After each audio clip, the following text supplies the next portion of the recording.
En este caso vamos a analizar un circuito de RC y los fenómenos transitorios que en él se producen.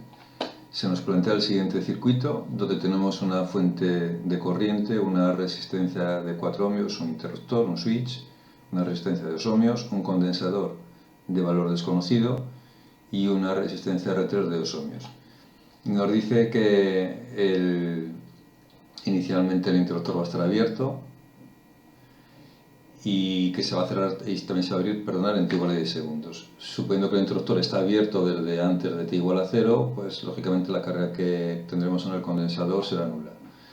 Y que el interruptor se va a cerrar para un tiempo de 10 segundos y para un tiempo de 30 segundos. Estudiemos los casos que se producen. Vamos a empezar con el primer caso, tiempo menor que 0 o el tiempo igual a 0 incluso, tiempo hasta 10, es significativo. Tenemos el interruptor S1 abierto. Si está S1 abierto, tenemos un circuito aquí abierto, no va a circular corriente, luego I2 0, y su C, que es la intensidad del condensador 0, y su 3 0. Luego el circuito queda reducido a esta parte de aquí. ¿De acuerdo? Entonces tenemos que la IS1 que circula va a ser 5 amperios y si alguien está interesado en calcular el voltaje que tenemos en el punto A, simplemente hay que aplicar la ley de Ohm, 5 por 4, 20 voltios tendremos aquí de voltaje. Como hemos dicho, la SIS 0, el voltaje inicial del condensador 0 por carecer de carga, VA R por I 5 por 4, 20 y la intensidad que circula 5 amperios.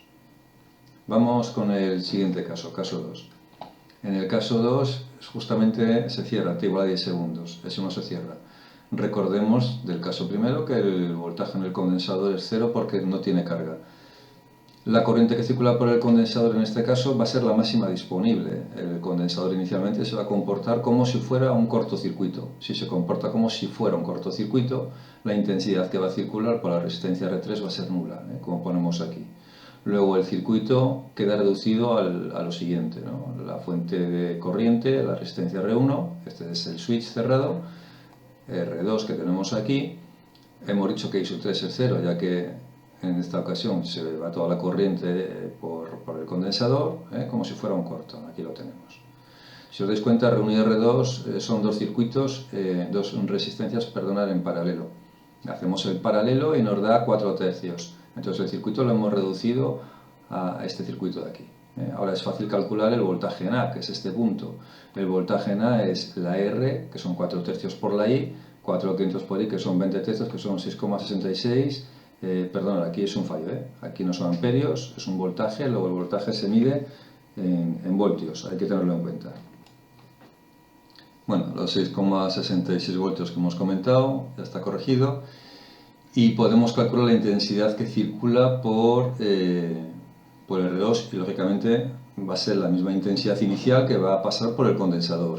Aplicando la ley de Ohm, la intensidad que circula es VA partido de R2, 6,66 voltios entre 2, 3,33 amperios será la intensidad que circula inicialmente por el condensador. Bueno, como vamos con el siguiente caso, el tiempo entre 10 y 20, como hemos visto, en t igual a 10 el condensador se empieza a cargar. Entre 10 y 20 consideramos un tiempo lo suficientemente grande como para que el condensador se haya cargado completamente. Os recuerdo que cuando el condensador se carga completamente, o sea, a medida que se va cargando, la corriente que circula cada vez va a ser menor a medida que él va adquiriendo el voltaje de la fuente a la que está conectada, ¿no? Entonces, en este caso, se considera que el tiempo es suficientemente grande como para que el condensador se cargue completamente. Si el condensador se carga completamente, se va a empezar a comportar como un circuito abierto. Luego esta parte de aquí la quitaríamos, ya que por aquí no va a circular más corriente. Entonces el circuito nos queda de la siguiente forma. La fuente de intensidad, la resistencia, el interruptor que continúa cerrado, R2, y como hemos dicho, esto ya no va a estar aquí, desaparece porque se ha cargado y se comporta como un circuito abierto, y nos encontramos aquí que la corriente, el único camino que va a tener para poder circular va a ser por la resistencia R3. Como en el caso anterior, pues intentamos simplificar el circuito que se nos plantea. R2 y R3 están en serie y a su vez están en paralelo con R1.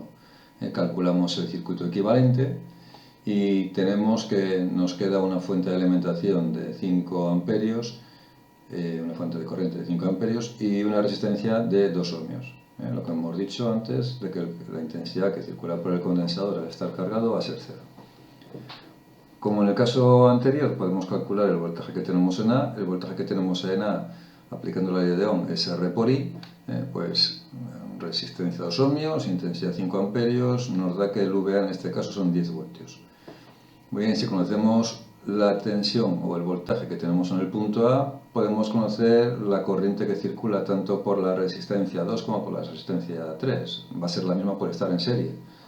Luego, aplicando de nuevo la ley de Ohm, la intensidad es el voltaje que tenemos en el punto A dividido entre las resistencias 2 y 3, que es 4 ohmios, lo tenemos aquí, ¿vale? Y nos da una corriente de 2,5 amperios. Bueno, si ya conozco la corriente que circula por esta malla del circuito, puedo calcular el voltaje que tengo en B. Y conocido el voltaje que tengo en B, al estar en paralelo la resistencia 3 con el condensador, voy a ser capaz de conocer a qué voltaje está cargado el condensador. Porque como sabéis, si están en paralelo, los voltajes de los elementos que están en paralelo se comparten, es común, es el mismo. Luego aquí tenemos que la VB es igual a la intensidad que circula por la resistencia 2,3 o por la resistencia 3, como queráis, como se ve aquí, que son los 2,5 amperios calculados, por la resistencia 3, que es la que está en paralelo con el condensador, que es de 2 ohmios.